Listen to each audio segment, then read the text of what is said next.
Daber el kol hadas b'nei Yisrael v'omarta alehem kedoshim tiyu, ki kodesh ani Hashem Elokeichem.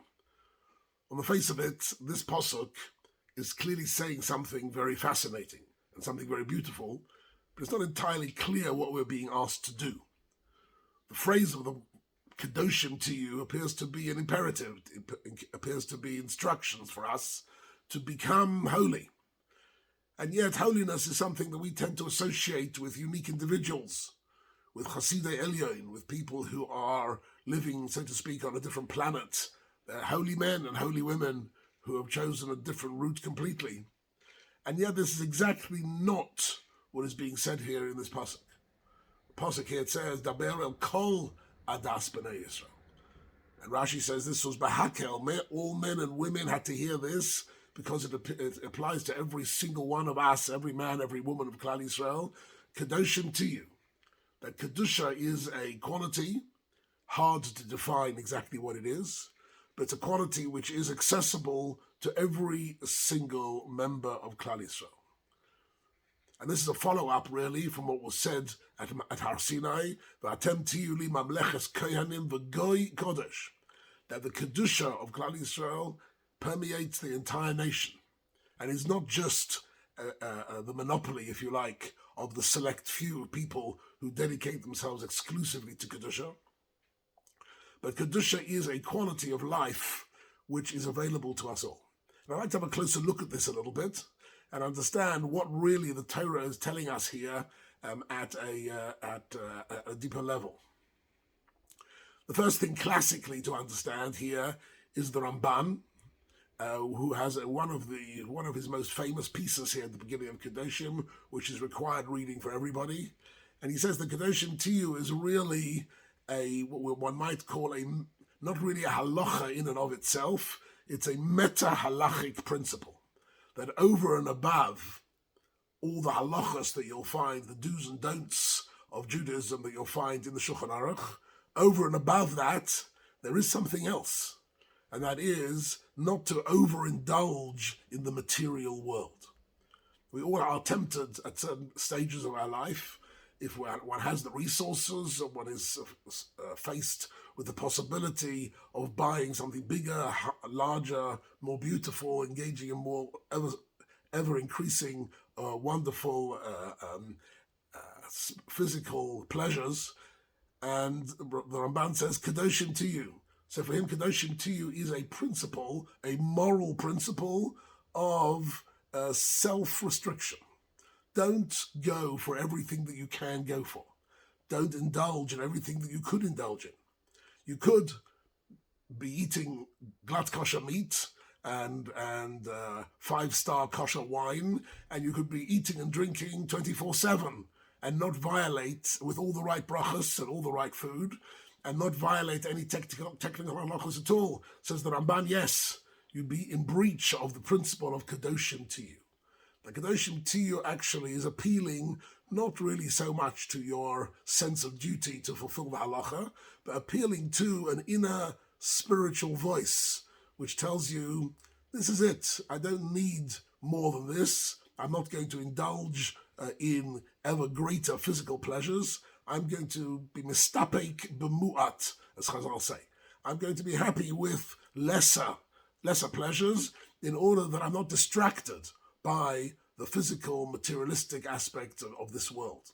And this, the Ramban says, is a klal gadol, a major principle in the Torah in so many different levels. That the Torah gives us technical, detailed halachas in the Shulchan Aruch, and then over and above that, there are moral principles.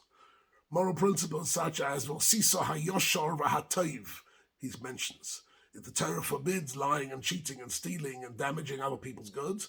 But, he says, the Torah over and above the details gives us principles, V'sisa hayoshar v'hatov, principles of fairness, of equity, of generosity, of willingness to forego under certain circumstances, even things that rightly could be ours. All that is the greater level of Kedoshim tiyu.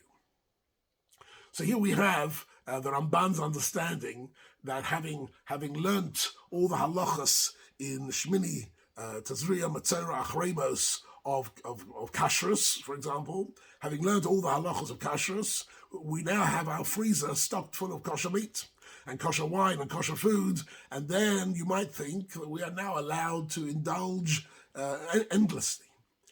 Says the Torah, Kedoshim to you. Kedoshim to you is a restricting principle. You might be able to buy a bigger and more magnificent house or a car or a vacation or whatever it is, but restrict yourself. You can do that, and when you do that, you're fulfilling, says the Ramban, the mitzvah of Kedoshim to you. You're on the path to attaining a little bit of Kedusha in your life. So for the Ramban, Kedusha is hidden in our ability at self-restraint. The Sforno actually takes us a little bit further and a little bit deeper, and he says, no, really, Kedoshim to you is said here by the Torah as the goal. It's the end goal of all these halachas. When you sit down and you learn the halachas of how to keep Shabbos and how to keep kashrus and how to keep the Pesach and getting rid of the chametz, etc., you shouldn't think that the end goal of all these halachas is simply to keep a list of laws. The end goal is Kedoshim to you, the sum of the parts, right? All the halachas are parts of the Torah, but the sum of the parts is greater than the parts themselves. The whole is much greater. And what is the whole? The whole is Kedoshim to you. Kedoshim to you is a goal of self-transcendence, that one's able to bring into one's life not just keeping to the rules, not just doing what you must do, but a sense of transcendence, a sense that we are connected to HaKadosh Baruch Hu. Because listen to this pasuk for a second. Kedoshim to you, ki kadosh ani Hashem Elokeichem.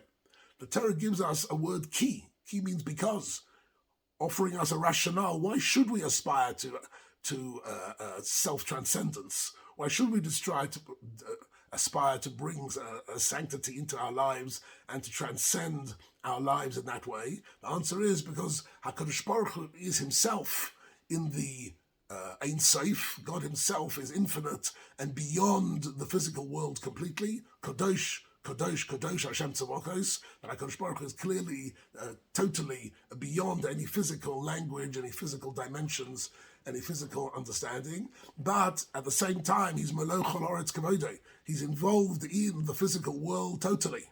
Every detail of the physical world with Hashgacha Pratis, HaKadosh Baruch Hu is regulating and giving life to it. In the same way, we need to be able to engage in a spiritual way of thinking, while at the same time being firmly rooted in this world, in the physical world. And indeed, the whole of Kedoshim is about social and material norms, about how to preserve equity and fairness, how to look after one's parents, right? All these principles come under, says the Sforno. These are all different parts of one whole, which is Kedoshim to you. So in actual fact, this is one of the greatest aspirations of the whole Torah, that we live with infinity and transcendence in our lives, because that is really the goal of the mitzvahs. The Sfas Emes says it slightly differently. He says that the actual Kedoshim to you isn't an instruction at all. It's not something which we're being told to do anything at all. He quotes the Zohar, and he says that Kedoshim to you is a havtacha. It's a promise. And the promise is, if you follow these laws, the laws of Shabbos and of Kashrus and of Tumah and Taira, and all the restrictions of who you can marry and who you can't marry, and all the similar restrictions of the Torah, the promise of the Torah is that you will touch the infinite. You will be connected to the Ein Sof. You will achieve a Kedoshim to you. It's interesting, on the mitzvah of tzitzis, as you know, the mitzvah of tzitzis has got white threads and blue threads, right? The Pasilta Cheles, and the Netziv says something very beautiful, a beautiful observation. Next time you say in the third paragraph of Shema, pay attention that actually the Torah repeats itself in a very interesting way. That clearly the mitzvah, the tzitzis are there to remind us of our role in life, to remind us that we are Avdei Hashem, to remind us of all the mitzvahs. But listen to the pasuk. It says, or isem oso, you'll see the tzitzis. Uzachartem is called mitzvahs Hashem, you'll remember the mitzvahs. But lo yisasuru achrei levavchem v'achrei nechem. and you'll be able to discipline yourself and restrict yourself not to violate the Torah. And then the pasuk says, "Laman tizkaru," again, and then there'll be a new layer of remembering. V'asisim is called mitzvosai, and you'll be already doing the mitzvahs because you've conquered all the negative motivations and all the distractions and seductions of this world. And then he says, "Laman tizkaru," v'asisim is called mitzvosai. V'yisem kedoshim lelokeichem. Kedusha is the second level.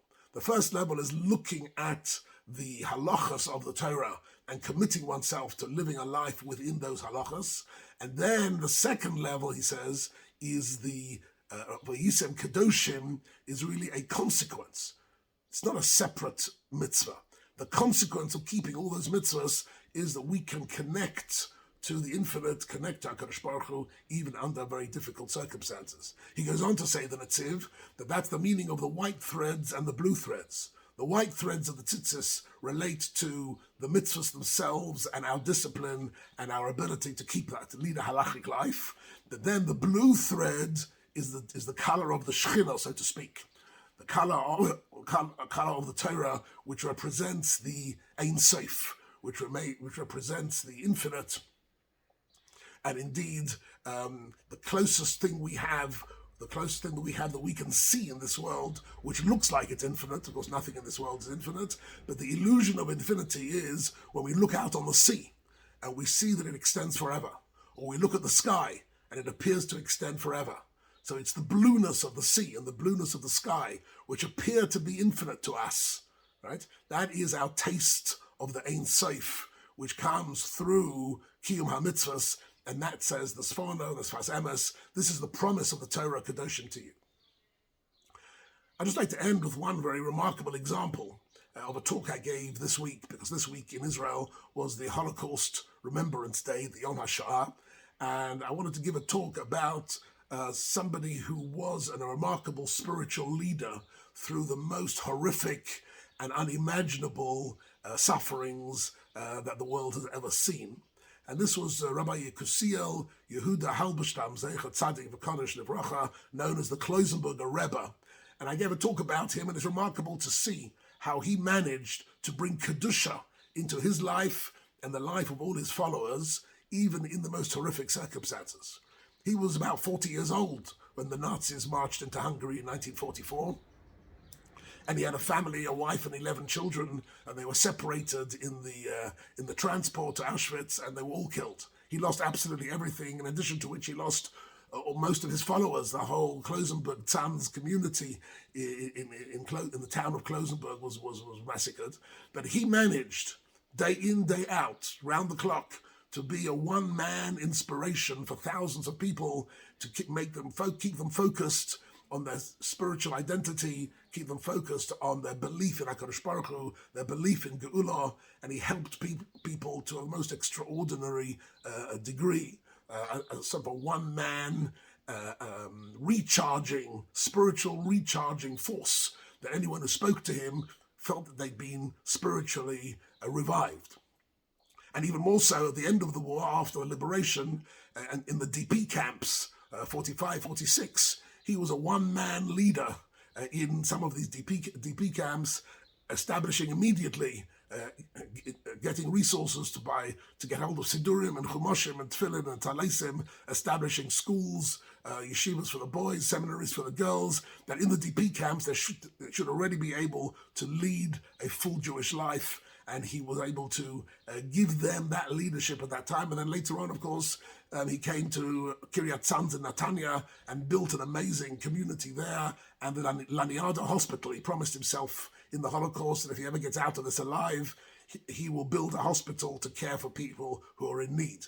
And all this is really, I think, one of the most remarkable examples of a man who was able to hold on to transcendence, hang on to Kedusha, even when all around him there was unspeakable cruelty and suffering and unimaginably difficult life. And that's Klal Yisrael have this inner strength of Kedoshim to you. And then the parasha of Kedoshim then ends up this Kadishtem v'yisem Kedoshim. If we, every one of us, try and capture a little component, a little part of that Kedusha, then all these halachas give us a transcendent connection to the Ein Sof, to HaKadosh Baruch Hu, and we are able to to connect with the Kedusha of the Almighty, V'chein Yehi Ratzon.